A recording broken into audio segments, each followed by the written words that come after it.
मैया के करा पहम बेर आस करबो मैया के करा पहम बेर आस करबो तो कोनो रास्ता देखा दे तबे पास करबो कोनो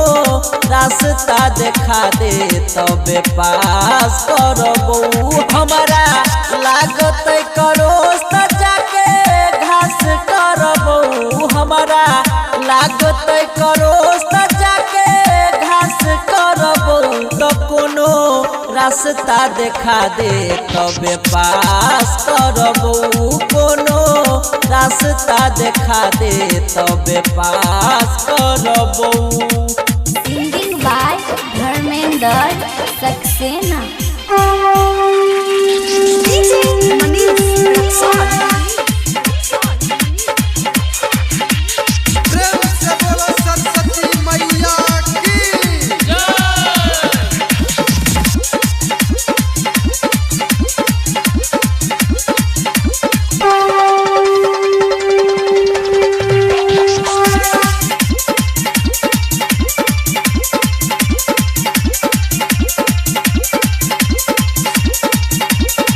करबो जे फेल मैया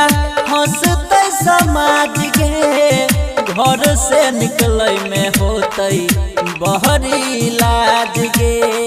बहरी लाज मांगई करबो जे फेल मैया हंसते समाज के घरों से निकले में होते बहरी लाज तो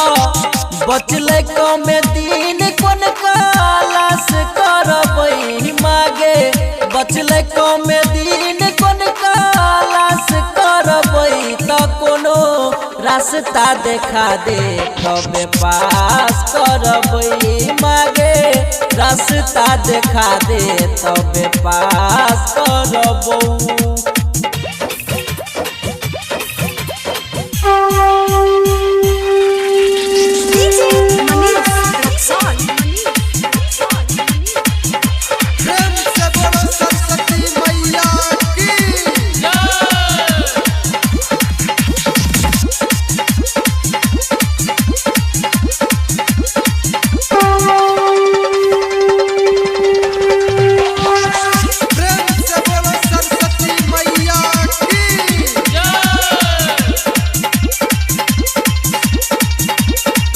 राइटर राम सुदिन मांगो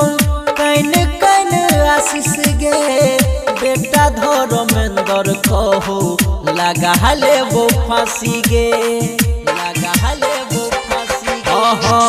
छौरा असरफी मांगो कैन कैन आशीष गे बेटा शक से ना कहो लगा ले वो फांसी तो तोरा शिवा के करा पर विश्वास करबो मागे तोरा शिवा के करा पर विश्वास करबो तो कोनो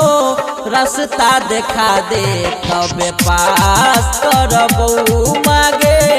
रास्ता देखा दे तबे पास करबो नहीं तो फेल भ जेबो।